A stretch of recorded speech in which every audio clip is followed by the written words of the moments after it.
Eskerrik asko, Amparo. Orain, Jaime Cabeza Pereiro hitz egingo dugu. Jaime Cabeza Pereiro es catedrático de Derecho del Trabajo y de la Seguridad Social de la Universidad de Vigo, investigador principal en 3 proyectos de investigación de la convocatoria del Plan Nacional entre los años 2003-2012 sobre tiempo de trabajo, discriminación y edad y empleo y conciliación respectivamente, además de un cuarto concedido provisionalmente sobre espacio de iniciativa privada en la gestión del cambio laboral. También es investigador principal en otras acciones financiadas a nivel europeo, estatal y autonómico y, muy en particular, investigador principal en una red autonómica sobre trabajo en el mar. Es director del Departamento de Derecho Público Especial de la Universidad de Vigo desde 2010 hasta septiembre de 2014, además de vicedecano en 2 ocasiones anteriormente. Autor de 8 monografías y coautor de otras 6, todas ellas sobre temática jurídico-laboral y de seguridad social, así como de sendos manuales de Derecho del Trabajo y de políticas sociolaborales. Autor de más de un centenar de artículos en revistas especializadas y de más de 40 capítulos de libro, director o coordinador de libros, así como director de cursos de doctorado, tesis doctorales, cursos de formación, especialista, másteres y varias jornadas y seminarios. Profesor visitante en varias instituciones y universidades europeas y americanas, ponente en diversos congresos internacionales, europeos y españoles y en un gran número de seminarios y cursos. Adjudicatario de varios premios y becas, responsable de distintas actividades de I+D y de transferencia de conocimiento, árbitro de elecciones sindicales y de conflictos colectivos, especialista en materia de empleo y desempleo, miembro de diversos consejos de redacción de revistas y evaluador externo, así como miembro del equipo de redacción de varios borradores de proyectos de ley, tanto a nivel estatal como de comunidad autónoma. Miembro finalmente de la Interdisciplinary Network on Discrimination and Inclusion de la McGill University. Orain aurkeztuko digun hitzaldiaren izenburua honako hau da: sexu orientazioagatik eta genero nortasunagatik diskriminatua ez izateko eskubidea. Su presentación se titula El derecho a la no discriminación por orientación sexual e identidad de género. Cuando quieras. Muchas gracias, Alasne, por esta presentación y muchas gracias, por supuesto, a Osalan por esta posibilidad de volver a Bilbao. Es para mí muy placentero estar en una actividad coordinada por Osalan y por Emakunde. He tenido oportunidad de estar aquí anteriormente, aunque por parte de Emakunde, no por parte de Osalan, o sea que es la primera vez en este sentido, ¿no? Y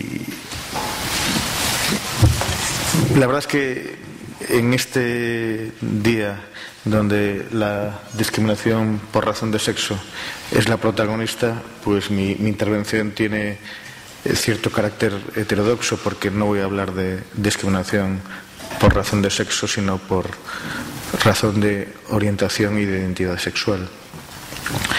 Y a mí me gustaría, más que nada, provocar cierto efecto de reflexión en el público, más que de transmisión de datos, que me parece que es lo de menos.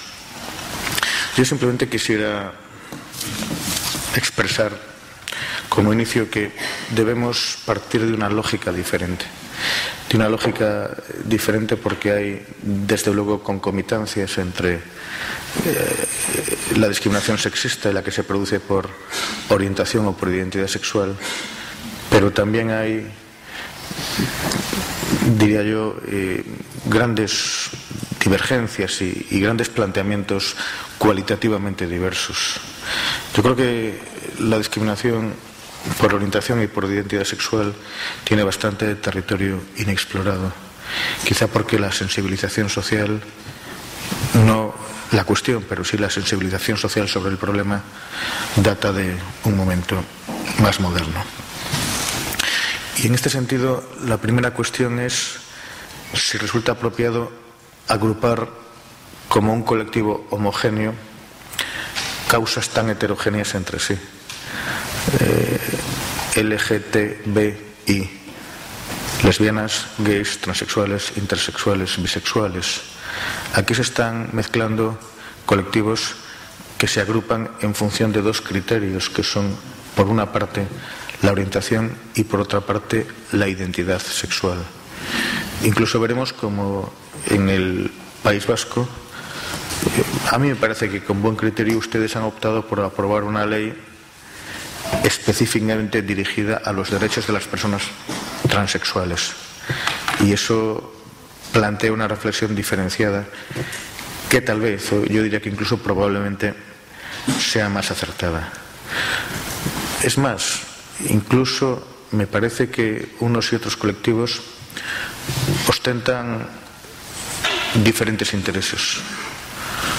Yo comparto la visión de que, con seguridad, el colectivo de los transexuales constituye el más victimizado de todos. Pero también hay que hablar de la ley de los grandes números. Vamos a ver cómo el intérprete, los tribunales, a veces muestran una mayor disponibilidad a reconocer la discriminación con los transexuales que con las personas en función de su orientación sexual diferenciada. Y esto tiene algo de estadística.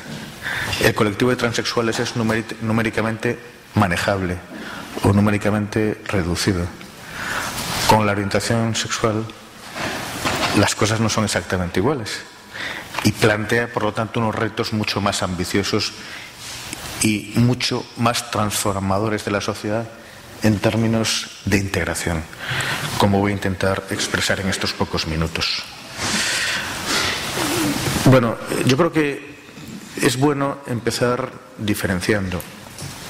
Y aquí aporto una definición de orientación sexual basada en unos principios de los que voy a hablar enseguida, que son los principios de Yogyakarta. Dice que la orientación sexual se refiere a la capacidad o a la aptitud de una persona de sentir una profunda atracción emocional, afectiva y sexual y de tener relaciones íntimas y sexuales con individuos de diferente o del mismo sexo o de más de un sexo. Por lo tanto, aquí se agruparían sobre todo los colectivos de lesbianas, de gays y de bisexuales, en función de la orientación sexual. Y la identidad sexual viene referida a este sentimiento profundo, interno e individual de cada persona sobre su género, que puede corresponder con el que le fue asignado en el momento del nacimiento o puede no corresponderse con esta asignación inicial. Insisto, estos conceptos están extraídos de un común consenso internacional y plasmados en unos principios, repito, al más alto nivel. Bueno, en cuanto a la orientación sexual, es intrínsecamente problemática, porque cuentan elementos muy plásticos y muy diversos. En primer lugar, cuenta casi al mismo nivel la orientación real que la orientación percibida socialmente. La orientación percibida es un gran mundo de discriminaciones y entonces esto se convierte en que la sociedad está llena de hipótesis o de sospechas derivadas de datos externos, como el hecho de no contraer matrimonio, no tener pareja estable o llevar ciertos hábitos de vida que, repito, producen una exteriorización de una identidad, de una orientación que no necesariamente se corresponde con la que de verdad tiene esa persona. Y también es fundamental la discriminación intersectorial, este sumatorio o esta tangencialidad de causas de discriminación. Vamos a hablar en particular de este binomio tan complicado entre el sexo y la orientación sexual, pero habría que hablar del binomio orientación sexual-religión, habría que hablar del binomio orientación-identidad sexual-discapacidad y, muy importante también, etnia o raza conjugado con este tipo de tratamientos peyorativos. Ya veremos cómo esto genera un mundo de grandes complejidades. Las identidades son identidades múltiples, identidades diversas, y yo creo que hemos pecado demasiado en esta sociedad nuestra de contemplar las discriminaciones como compartimentos estancos. De esto también algo más diré enseguida. Cuando se trata de la orientación sexual, además, nos encontramos con problemas muy prácticos, pero difíciles de salvar. En primer lugar, un problema de identificación. Tenemos un problema de etiología de la discriminación, cuándo existe, cuándo no existe. Quizá porque partimos de lo que mejor conocemos y aquí en nuestra realidad europea tomamos el sexo como arquetipo, del mismo modo que en Estados Unidos pueden tomar la raza como arquetipo.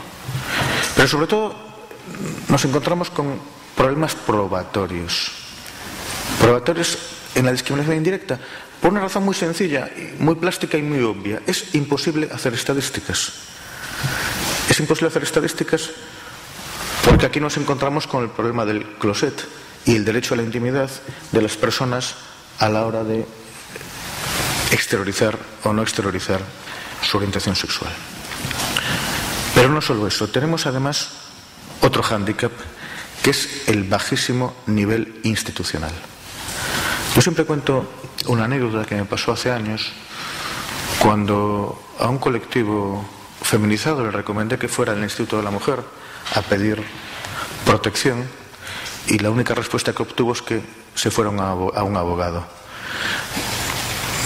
Este bajísimo nivel institucional que todavía tenemos en el Reino de España contrasta no, se hace más hiperbólico cuando se trata del colectivo LGTBI, que no cuenta con ningún organismo en todo el Estado de defensa específica ni colectiva de sus intereses.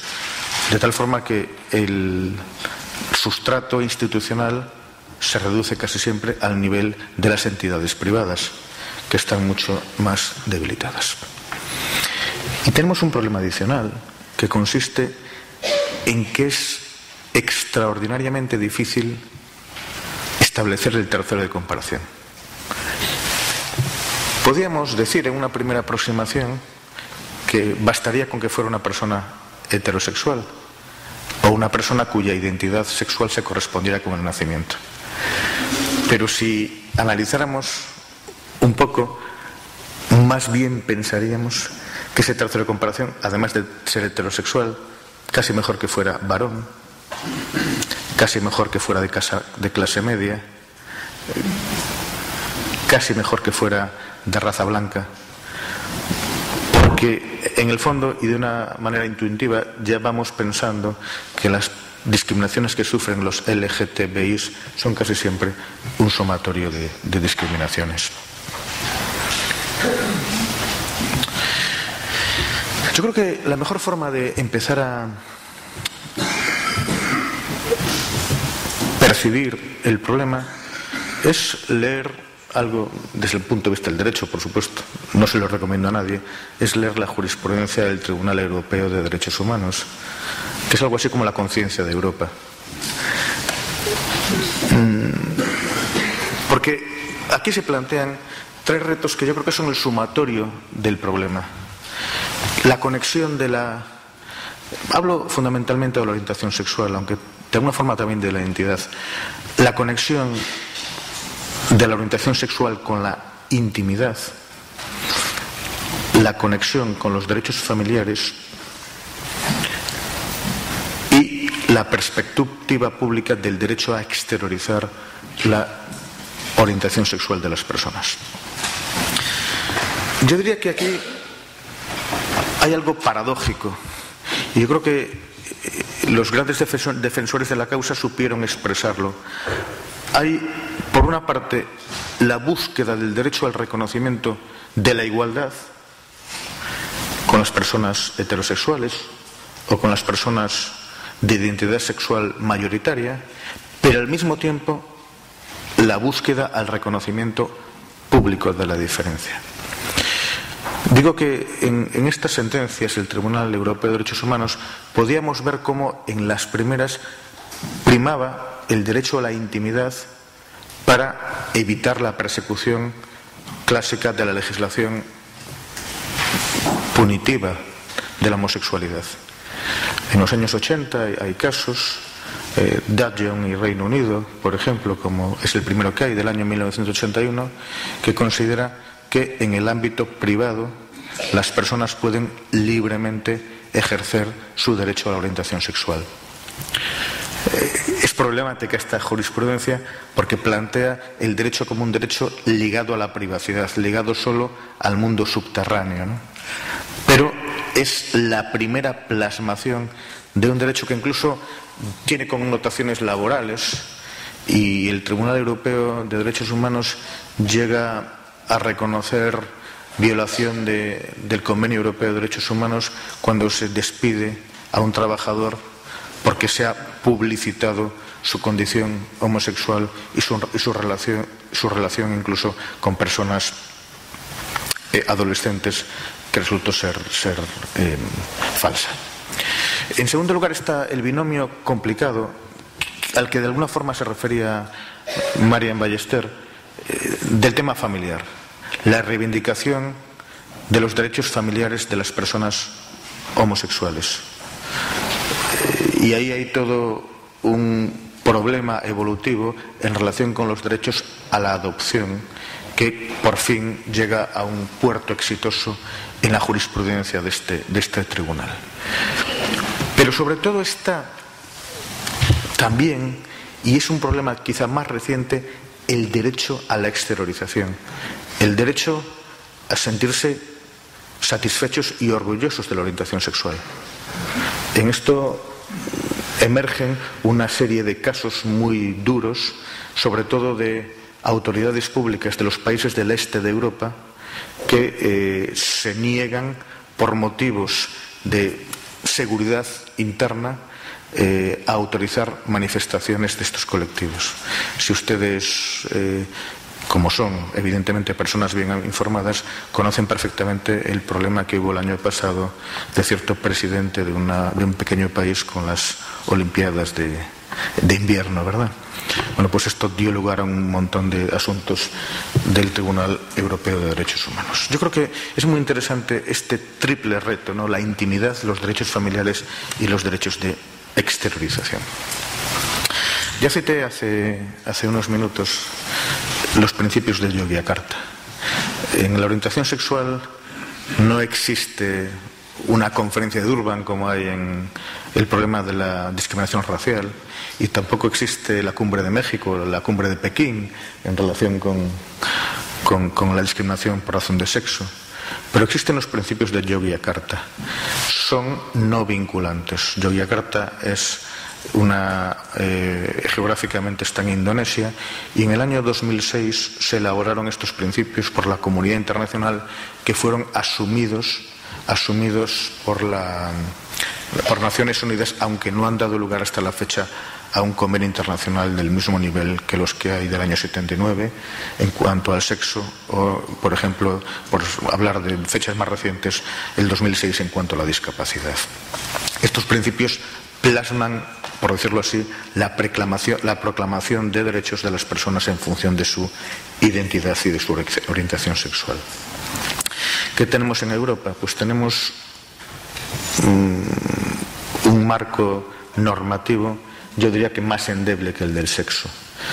En primer lugar, un precepto del Tratado de Funcionamiento de la Unión Europea, que procede del año 97, del Tratado de Ámsterdam, que dio lugar a una directiva, yo diría que es la hermana pequeña de la de no discriminación por razón de sexo, la 2078, que es un cajón desastre en la que aparecen las otras causas de discapacidad, perdón, las otras causas de discriminación: la edad, la orientación sexual, la religión y la discapacidad.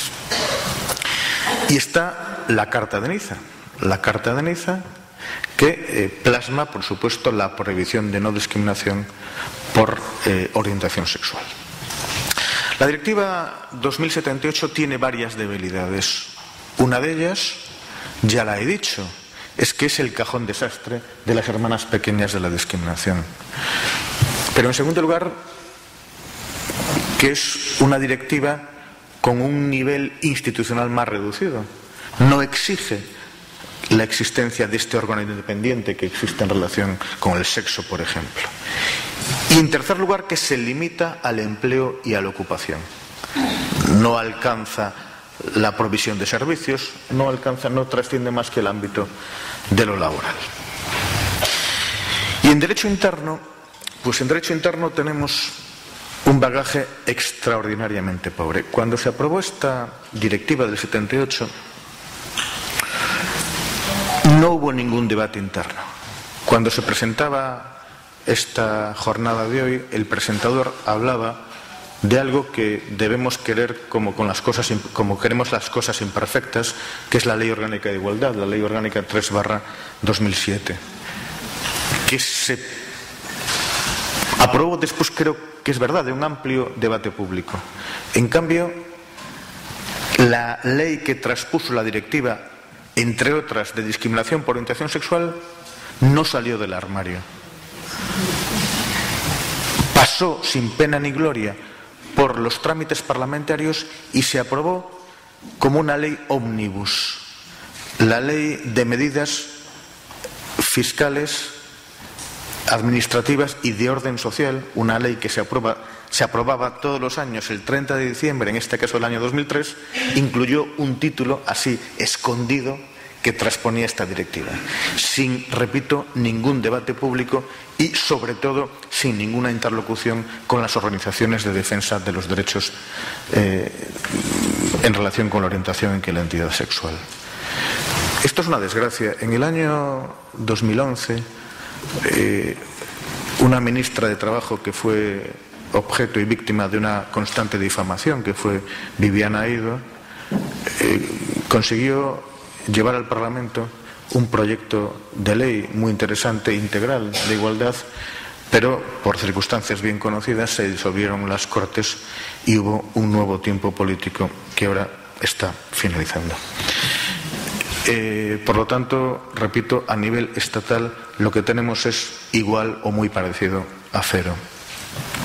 A nivel autonómico tenemos algunas leyes. Yo tengo que referirme, por supuesto, a la ley del País Vasco, la ley 14/2012, que se refiere solo al colectivo de las personas transexuales. Y lo mismo hace la ley navarra. Y lo mismo hace la ley andaluza, la ley 2/2014. Permítame que por una vez, y es la única que lo hago en este acto, y la primera en muchísimo tiempo, que hable bien de mi comunidad autónoma, que es actualmente una tragedia porque está desaparecida, ¿no? Pero en el año 2014 sí que se aprobó una ley 2/2014 para la igualdad de trato y no discriminación de lesbianas, gays, transexuales, bisexuales e intersexuales. Y se acaba de aprobar otra ley en abril del 2015 en el Parlamento de Extremadura, que también se refiere íntegramente a LGTBI. Bueno, el marco autonómico es un marco que está generando cierta sensibilidad social hacia estos colectivos, pero con las limitaciones propias de una distribución de competencias que hace que siempre, sistemáticamente, las comunidades autónomas ostenten competencias legislativas de muy baja calidad. Yo diría que afrontan problemas interesantes, creo que asumen retos trascendentes, pero desde luego en materia, por ejemplo, laboral, no pueden hacer otra cosa, evidentemente, que ejecutar la normativa laboral, y eso es un pequeñísimo recorrido para generar derechos para estos colectivos definidos por orientación y por identidad sexual. Bien, yo no quiero aburrirles con cita de jurisprudencia, pero quizá un pequeño paseo por estas ideas ponga sobre la pista de algunos acontecimientos interesantes y de algunas ideas interesantes. Me interesa citar el asunto Cornwell, un asunto del año 96, porque ya genera, como diríamos en matemáticas, conjuntos. Se trata del despido de una persona transexual. Es interesante el año porque no había todavía una asunción de competencias de la Unión Europea en materia de discriminación por razón de identidad y de orientación sexual. Y digo entre paréntesis, sigue sin haberla en relación con la identidad sexual, porque la Directiva 2078 solo protege la discriminación por orientación, es decir, a los LGBT, pero no a los a los LGB, pero no a los T, ni a los transexuales, ni a los intersexuales. Bien, en el asunto Cornwall se despedía a una persona transexual y el Tribunal de Justicia de la Unión Europea dice algo muy interesante. Esta persona ha sido despedida por su sexo y, por lo tanto, el despido está protegido por la Directiva de Igualdad y No Discriminación por razón de sexo. Esta es una idea interesante porque permite una simbiosis que puede ser constructiva entre el sexo y la identidad sexual. Sin embargo, 2 años más tarde, en el asunto Grant, se ve que esto tiene un recorrido limitado. Se trataba de una decisión empresarial de no reconocerle un bono de transporte a la pareja de una mujer lesbiana, cuando se le concedía a la pareja, de hecho, de una persona heterosexual. Aquí el tribunal dice que esto no está dentro de sus competencias, porque la orientación sexual no está comprendida, no estaba comprendida entre las competencias de la Unión Europea. Estos son 2 casos previos a que entrara en vigor la Directiva 2078. Y a partir de aquí sí que empieza a haber un bagaje algo más constructivo. Quizá el asunto mejor conocido es el asunto Tadao Maruko,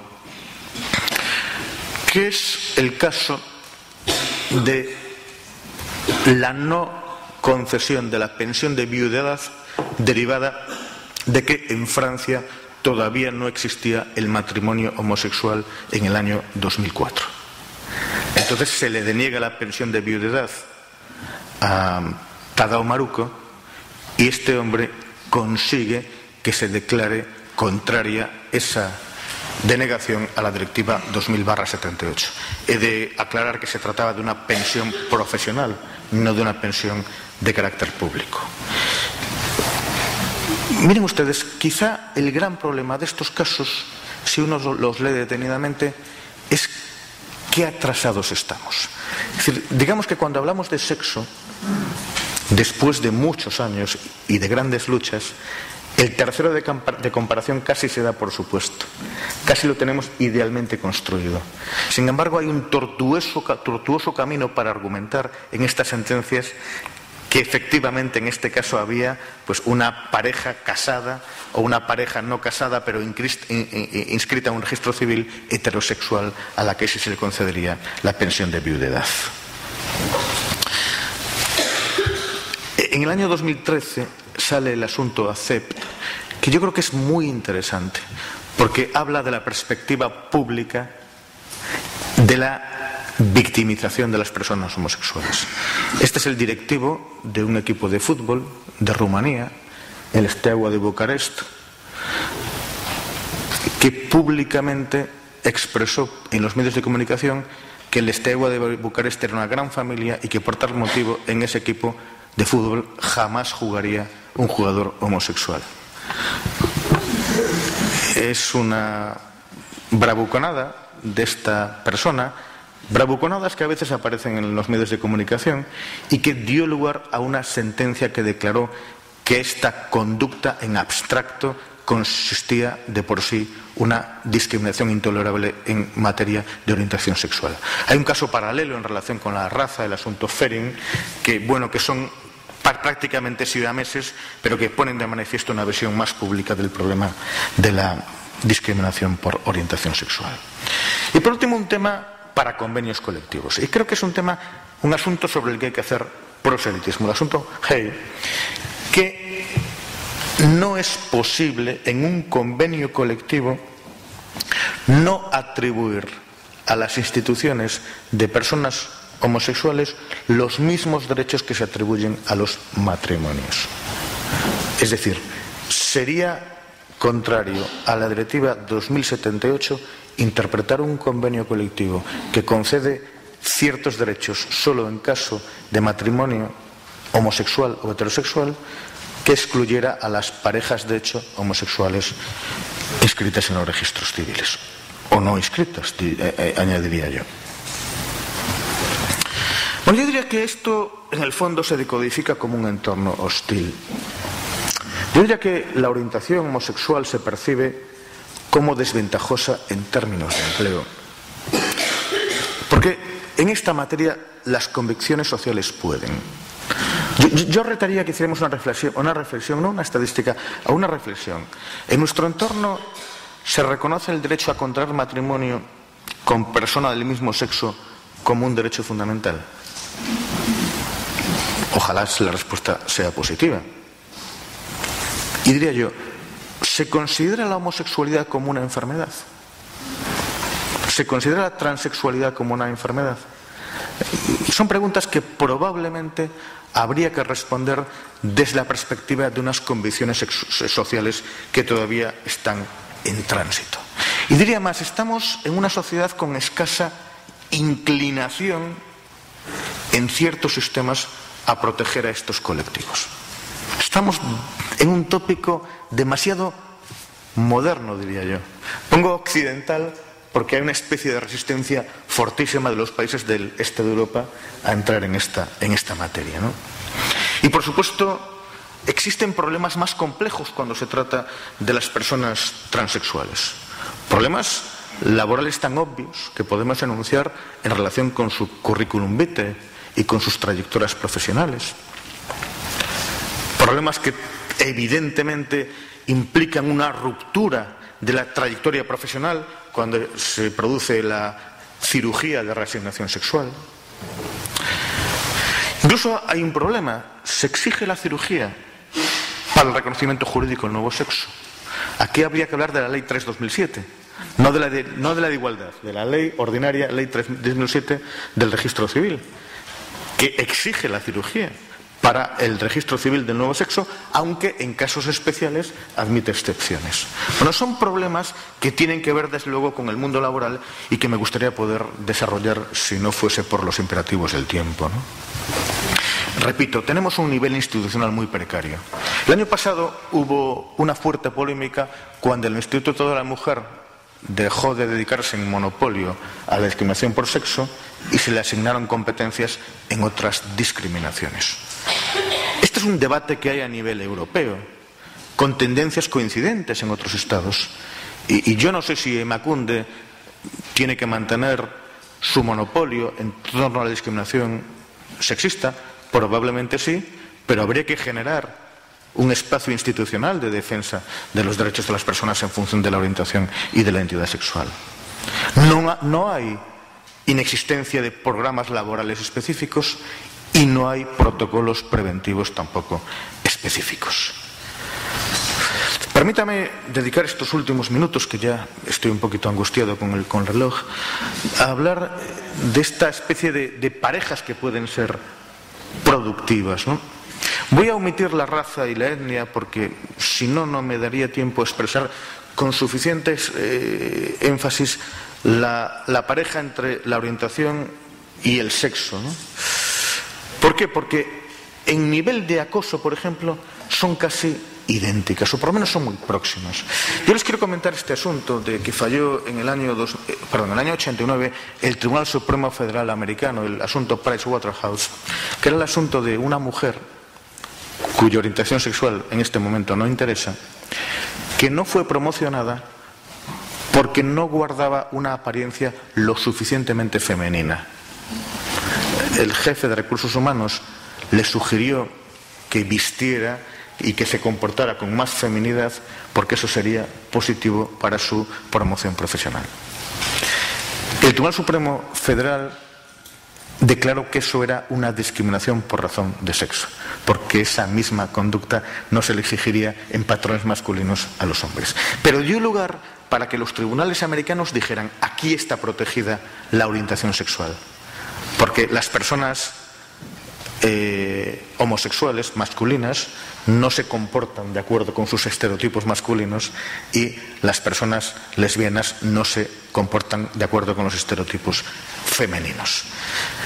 Este es un leading case que luego da lugar a esta cuestión. Es que el acoso tiene bastante que ver, como enseguida voy a pasar a enunciar en estos últimos minutos. Me dice que 5 y voy a pasarme solo medio minuto porque no quiero robarle el tiempo a nadie. Pero permíteme también que les plantee el binomio, que es un binomio muy polémico, entre la identidad sexual digo bien, y la discapacidad. ¿Es una discapacidad la identidad sexual? Decididamente no. Pero se ha discutido, y esto aparece muy bien descrito en la exposición de motivos de la ley vasca, se ha discutido la existencia de una de un desorden de género, de un gender disorder. No es científicamente cierto. La comunidad científica está negando esta patología. Pero si existiera y si se admitiera, habría que abrir la posibilidad de que las mismas técnicas de lucha contra la discriminación por discapacidad se abrirán para la discriminación por identidad sexual. Habría que hablar también de esta relación conflictiva entre la religión y la orientación sexual, y que planteo una pregunta que ahora no puedo desarrollar, pero que dejo para el coloquio. ¿Sería legítimo, por ejemplo, que una confesión musulmana o una confesión católica para un puesto de trabajo exigiera una orientación heterosexual? Bueno, pues esto es un gran tema que está atravesando Europa y que habría que discutir, y que ahora, por supuesto, para hacer caso de la moderadora, pues me callo. Pero permítame finalizar con esta pequeña incursión en el tema del acoso. El acoso por orientación sexual, que recorre el amplio espectro desde bromas hasta las agresiones más feroces. Y las bromas siempre se dice que son insignificantes y probablemente sean lo más peligroso.